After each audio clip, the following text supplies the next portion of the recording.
welcome to Improving the World. Today is a little bit different. I do my makeup for an improv show, and then she's gonna do the other half, how she would do it as a makeup artist. The other half of my face needs attention, and over to Yo-Yo. Thank you. So she's gonna take all the same makeup that I used, bar maybe one different liner and one other different thing, and she's gonna now do whatever she does. So I didn't really see how long it took me to do my makeup. I was talking, but I can do my makeup in between 5 minutes, right? 5 to 25 minutes, depending how crazy I'm feeling or whatever. How long does it take you to do your face and to do someone else's? Well, this is like 5 minutes. I rarely spend more than 10 minutes on my face. I have no patience for that. Yeah. For other people, usually minimum is like 45 minutes to an hour and a half for makeup. Yeah, just for application. Okay. Because on set, you want it to be really flawless and you don't want to miss any spots. Yeah. So I'm using the NARS? Grody NARS one, and then I'm gonna put it on my head. I think that this is really helpful because a lot of the people who follow the improv world and Improving the World, my YouTube channel, are improv performers, and most of them women. So for the ladies out there who are not comfortable doing their makeup and they themselves are in an improv space doing their makeup, what are the easy things that they can do if they don't have all this stuff at home and they're not makeup heads like me? What can they do so that they look good on a simple Zoom meeting or on stage? Really easy things for them to do. I guess really good to get a cushion foundation because cushion foundation is super easy to, apply. And so basically the packaging looks like this. The only difference is when you open it, it has like a sponge-like thing. You got another applicator, which is like a sponge, and then you just press it, and then there will be like some cream-like foundation coming out. So it's called cushion when you press it. It's like a Korean thing, but now it become really big. All the major brand has done it. Yeah. So it's like a semi-wet semi-dry foundation. Yeah. Basically you apply on your face, it's wet, and then you wait for a few minutes and it dries up. So you don't have to apply, no powder on no top. powder anything. So it's really easy, just one step. And then the next thing is I would say always get like a very bold lipstick if that works on your complexion. And I would argue that bold lipstick works on anyone. It's just about how shy you are feeling that's about true. it. Yeah, every woman should wear, should have like a red lipstick. Or man. Yeah, or man. Yeah. Actually, that would work too. Yeah. I think foundation, great skin, and like a lip that pops. If you're putting a foundation on your face, you're giving yourself a bit of a clean palette, and so that could wash you out. So then you've got the lip to make sure that like you look alive. And then does someone need a blush, or like we getting into the deep end here? I mean, blush is easy. Even though you don't have a blush, just use your lipstick. Use a little bit of lipstick and put a little, Use your finger. What I think is really important is that maybe a little bit bronzer or like contour gives your features more depth and then always looks better in video or photos. So we don't have to worry about eyes. Eyes are what it is, right? It takes a lot of time, and it's probably not worth it if you just... Eyes are what it is. That's the quote of the day. Tell me about eyes. Eyes are what it is. Do you see what I do with my eyes today? Can you tell the difference? Some liquid liner, it looks like. No, I have a little eyelid tape. Oh, yes, of course. But you're Asian, so I don't even notice that anymore. What's double eyelid tape for anyone who doesn't know, and why would you put that on? So Asians' eyes are quite swollen, and then we don't have such a defined like eyelid, like double eyelid, as Western feature. And I think... when you want to look good in photos, the eyelid really makes a huge difference. Imagine you don't have any eyelid. It'll be really weird. So that's like our tricks to create more lid. Yeah. So you're basically taping part of your. Sorry. Should I close both of my eyes? It's creepy when I do this, right? But I know that you can do this famous like one eye. This is my famous one eye thing, but it creeps everyone out. My partner doesn't like it. Yeah, it is a bit creepy. It is a bit creepy. It's like I could do a creepy doll impression. Now you're putting some of the foundation NARS on my eyebrow. Yeah, it's why really are you doing important. that? Yeah, so it's like a drag queen trick too, like fully cover it up and then make a brow, but you're not doing that. I don't understand why people doesn't put on foundation underneath their eyebrows or their eyelid. Tell me why I should. You should. Why? I mean, it's skin too, right? If you're applying foundation, it should be all the skin on your face. And also, if you don't do it, then when you apply the eyebrows, the eyebrow pencil, it won't go on so smoothly. because you are actually just putting it on your, you know, skin. That is like comes in different textures. Someone's skin are a bit more greasy, someone's like more dry. But if you put on foundation, then you create like a perfect texture for the brows to go. Eyebrows pencil to goes on. You can try it. But can I ask, if I'm putting on the pencil on my eyebrow, then isn't the foundation wasted? Am I already doing a better job? Oh, you vote. Is she doing a better job?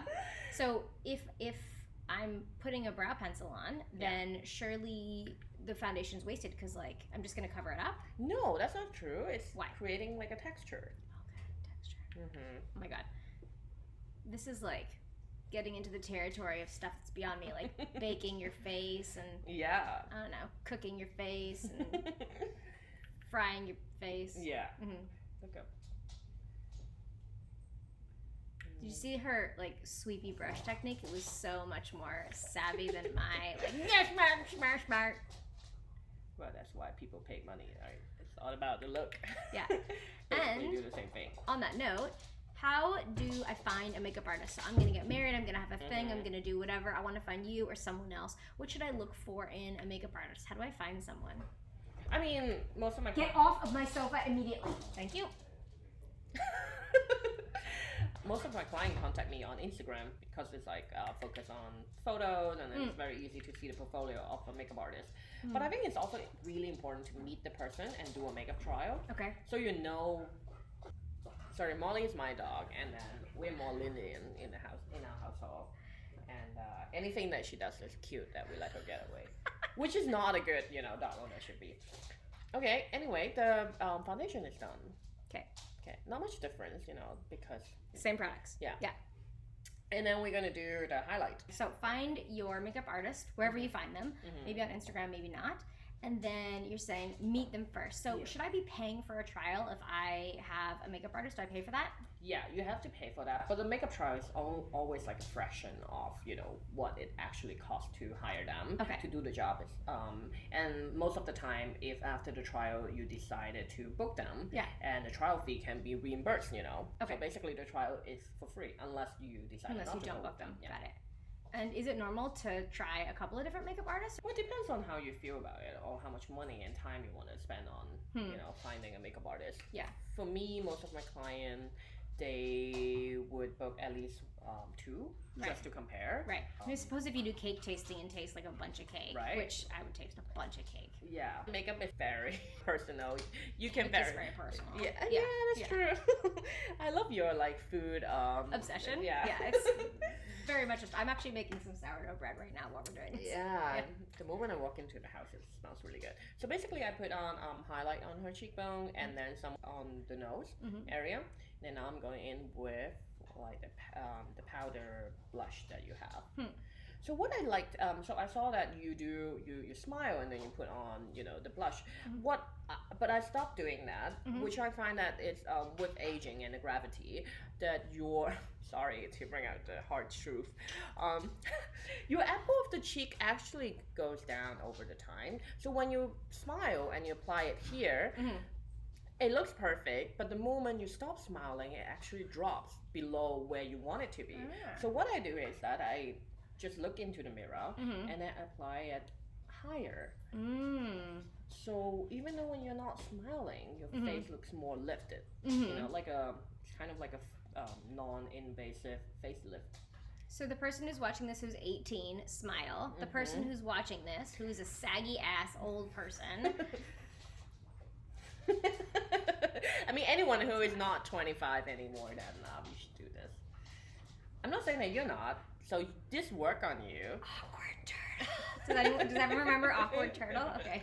I don't know what that is. You don't know what that is? Oh my gosh. Okay, awkward turtle. You're, let's say, at a party, in an awkward discussion, something like that, and you need to be rescued. So you would quietly just do this little turtle, and it means save me. Like, this is an awkward moment. Save me. Okay. Oh, she's blushing on my forehead to make it look as if I've been sun-kissed. Exactly. I ignore my forehead almost completely as a general concept in life, but additionally, when I put makeup on, it just gets like a slather of Finland or whatever appropriately clear, ghostly makeup.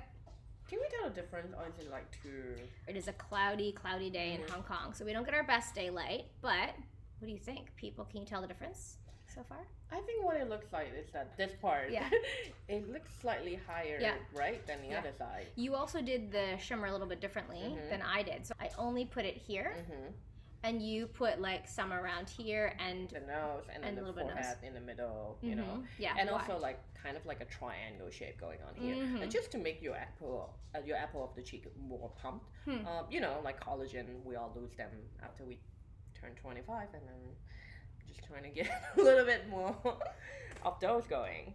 Now this is my brow after foundation. I told Yo-Yo when we first met, I was like, oh, you're a makeup artist. I've done wedding makeup twice. I did a friend's makeup at their wedding and then brought like a little makeup kit and followed her around and did touch-ups throughout the day because it was in the summer in Vietnam. Wait, are you a guest of the wedding? Yeah. Oh, but you also have to work, you know. Yeah. I didn't drink nearly as much as I wanted to. Oh, I like that you're checking the shadow and the light and stuff. Yeah, it's very professional. You should do this for a job. And I should. You should. Yeah, you should think. And when I did that for my friend, it was really interesting to kind of see what was involved. I felt like it was full on, having to be alert and aware and check up on her and do makeup kind of constantly. It wasn't like do it once and you're done. Like I followed her around and did updates, made her look 25. Is that what you do? Do you follow people around? Yeah, you sort of have to. That's part of the job. Yeah. So more importantly, do you get any of the food or the cake or the prosecco or the champagne? Yeah, I'm always like the first one to get all the cake before people even started. Before people even like walk into the venue, especially the brides, they don't want to piss off the makeup artist, right? So I get to do what I want to do. Okay, I'm still gonna think about this. Yeah, I'm in it for the cake. I'm definitely gonna think about this as a potential. You should make cake for weddings. Sounds like a lot of work. Yeah, also, wedding cake is often prepared many days in advance, and the actual cake I find not that good. Yeah, especially if they're doing a fondant on it. I get pretty frustrated with the fact that they're focusing on the aesthetics of the cake and not the yumminess of the cake. But I kind of felt like everyone started a company to make tasty wedding cake that also looked good, but none of them had ever succeeded. I mean, no. What do you think of the brows? Wow, so different. Okay, so I've said this before, I want to have giant eyebrows, but I find it hard to do it, to go outside of the lines of my eyebrow and create new brow. You get bigger brows now, but because the colors of your brows is obviously different from your brow pencil, so you can see the outline of your brows here. The beginning of your brows are quite bushy. Yeah. So what I would use is the lighter colors of brow gel to match the color with your brows so that it will look more natural. So you would use brow gel and pencil? Right. You know, because you can see like this part is darker, that's why it doesn't look that natural, but imagine the part that is darker right now become, you know, light brown, then it actually blends in, right? Yeah, and I have another eyebrow question while we're doing this. So I trim my eyebrow hair. Is that like a dirty internet secret? Get off! Hashtag puppy parenting. Okay, 2 seconds. I don't know if it's like a dirty internet secret, if it's something that one is supposed to do, but my eyebrow hair grows really long. So I trim it. I have these little scissors for men's mustaches, and I trim them. You should trim them. I should trim them. Yeah, okay. but I don't think you have trimmed them enough. I don't trim them often. I trim them when I think that they start to look like old man eyebrows. And then when it gets awkward, once every 3 weeks, once a month, I kind of forget. Yeah, I trim them too. My eyebrows tend to get quite long. So I'm gonna pick half-baked. Did you use half-baked? Yeah. Oh, today I didn't. No, today I used fuck. But I do use half-baked a lot. Okay, I'm gonna use half-baked a lot with this like brush. I keep all my brushes in the plastic still. Yeah. That plastic still in really good condition, but then the plastic takes the hits. That's what she said. It's in a good condition. We'll put it all over your eyelid just to create like a base color. Now you have not used any kind of primer. No. You have not used any set. I hate eye primer. Yeah, tell me why. I also think it's a waste. Yeah, it's also just create this really weird texture that it's really unforgiving the moment you put on an eyeshadow, and if you don't blend it out, it just stay there forever. I feel like a lot of the product is just created by the brands so that you could buy more. Exactly, I feel the same. Yeah. This is why I don't wash my stuff and waste the makeup and But that's like personal hygiene, it's a different thing. Yeah. This is the one that came with the set. Eyeshadow brushes. Different ones. Yeah, eyeshadow brushes. This one is more kind of pointed and stiff. Some that are more fluffy. I have an angle one for when I use it to do liners. Why am I not provided with any of these other brushes? And then again, I use my finger half the time. Do you think that it matters? Is this the industry trying to sell us on stuff? No, I actually think eyeshadow brushes are quite crucial. Like you said, the more fluffy one is actually used for blending. So if you want to create like a smoky eyes that with like a very soft edges, then you need those. And then this one that you are using that is quite firm and packed, is actually used for application. So for you to pack colors, that is, you want more saturation and more impact, then you use this. Or the edges of it is like quite thin. You can use it to create a line. Sometimes if I want to make a more specific line or load more color on, I get the brush wet. I just use tap water and then I just kind of smush it into the brush and then use that to make a bit of a liner. Do we like that? Do we support this? Okay. Yeah, that's a great. We're happy with this. Yeah. Okay, that feels so good. So, did you love the video? If you did, please say kind and wondrous things in the comments down below. And you could subscribe if you're feeling super sassy and look for more Improving the World.